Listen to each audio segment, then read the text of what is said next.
जय महाराष्ट्र। मी अनिकेत पेंडसे। पुढच्या 10 मिनिटात आपण घेणार आहोत 20 महत्त्वाच्या घडामोडींचा आढावा। सुरुवात करूयात मेट्रो महाफास्ट घडामोडींना।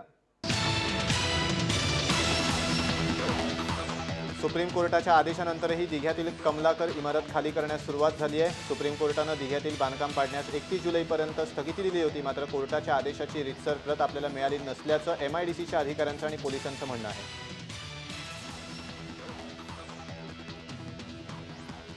ठाण्यातील बेकायदा बांधकामांवर अंकुश लावणं पालिकेला शक्य होत नसल्यामुळे या अनधिकृत बांधकामांचा आकडा वाढतच चाललाय। ठाणे शहरातल्या 1,67,000 बांधकामांपैकी फक्त 30,336 बांधकामं अधिकृत आहेत, तर उर्वरित 1,36,770 बांधकामं बेकायदा असल्याची धक्कादायक माहिती समोर आली।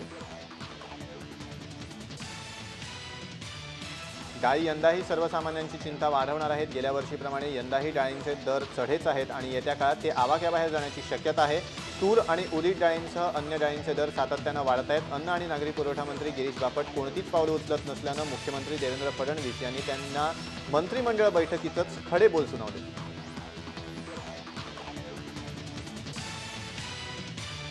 मान्सूनचं आगमन व्हायला आणखी 3 ते 4 दिवस लागतील असा अंदाज केंद्रीय हवामान खात्यानं वर्तवलाय। पुढच्या 4 दिवसात पाऊस पडला नाही तर मुंबई ठाण्यात गंभीर पाणी संकट निर्माण होण्याची शक्यता आहे। तासनतास कराव्या लागणाऱ्या कामाच्या बोझ्यातून आता मुंबई पोलिसांची सुटका होणार आहे। देवनार पोलीस ठाण्यात 8 तास कामाचा प्रयोग गेल्या 40 दिवसांपासून यशस्वी सुरू आहे। ते पाहता मुंबई पोलिसांचे 8 तास ड्युटीचं स्वप्न लवकरच साकार होणार असं वातावरण निर्माण झालंय। कल्याणमधील वाहतूक कोंडी फोडण्यासाठी बेशिस्त वाहन चालकांविरोधात मंगळवारपासून वाहतूक पोलिसांनी कारवाईला सुरुवात केली आहे। अनेक बेशिस्त रिक्षा चालक, ट्रक चालक, खासगी बस चालक आणि एसटी चालकांवर कारवाई करण्यात आली। 152 रिक्षा चालक, 2 एसटी, 2 टॅक्सी, 8 खासगी बसेस, 9 ट्रक चालकांविरोधात कारवाई करण्यात आली।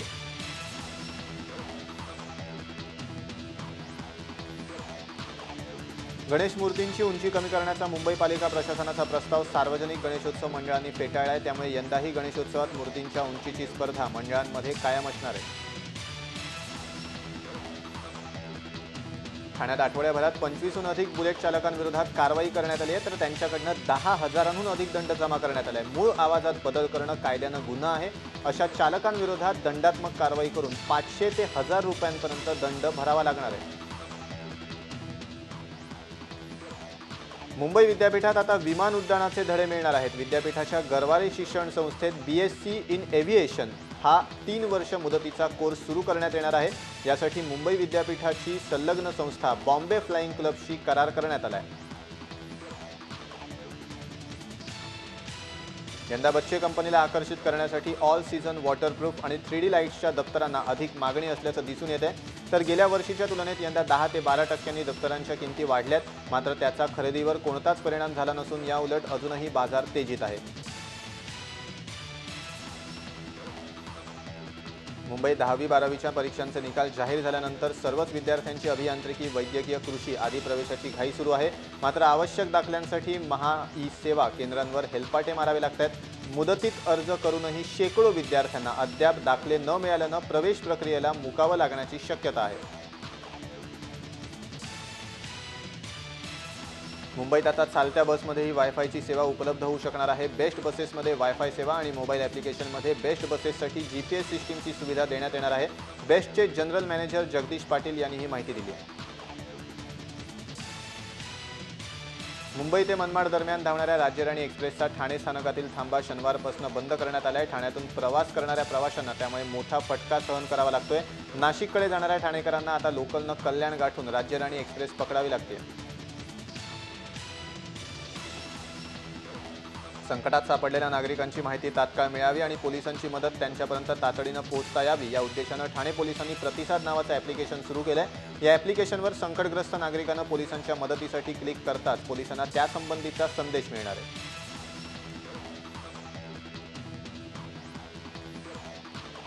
वृक्षांच्या कत्तलीला हिरवा कंदील दाखवणाऱ्या ठाणे महापालिकेनं शहरातील प्रत्येक वृक्षाची मोजणी करण्याचा निर्णय घेतलाय। त्यासाठी GPS तंत्रज्ञानाचा वापर केला जाणार आहे। या तंत्रज्ञानाच्या माध्यमातून वृक्षाची प्रजात, त्याची उंची, वय, घेर याची इत्थंभूत माहिती गोळा केली जाणार आहे।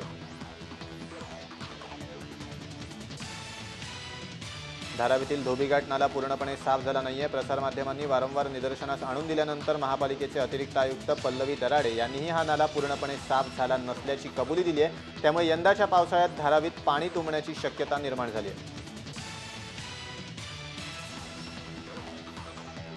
नाले सफाईसाठी सुमारे 100 कोटीचा चुराडा केल्यानंतर आता नाल्यांची खोली वाढवण्याची तसंच रुंदीकरणाची कारणं मुंबई महापालिकेनं काढली आहेत। या कामासाठी तब्बल 312 कोटी रुपये खर्च केले जाणार आहेत। स्थायी समितीच्या मंजुरीसाठी हा प्रस्ताव मांडण्यात आला आहे। मुंबईतील पवई तलावात सांडपाणी सोडून तो प्रदूषित केला जात असल्याची तक्रार करणारे स्थानिक नागरिकच आता आरोपीच्या पिंजऱ्यात अडकलेत। या परिसरातील इमारतींमधील सांडपाणी कोणत्याही प्रक्रियेविना तलावात सोडण्यात येत असल्याचं पालिकेनं म्हटलंय। या प्रकरणी संबंधित इमारतींवर कारवाई करण्याचे संकेतही देण्यात आलेत।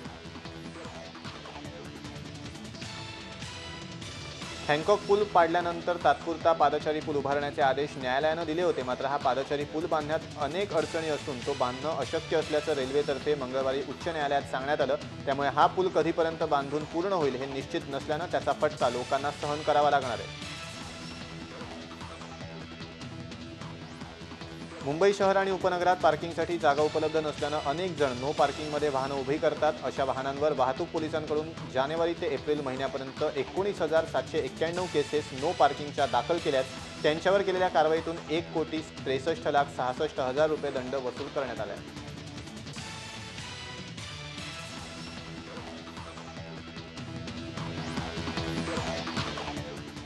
चला तर मग या बातमीसह मेट्रो महाफास्टमध्ये वेळ झाले इथेच थांबण्याची। ताज्या अपडेट्ससाठी तुम्ही पाहत राहा जय महाराष्ट्र, थेट अचूक बिनधास्त।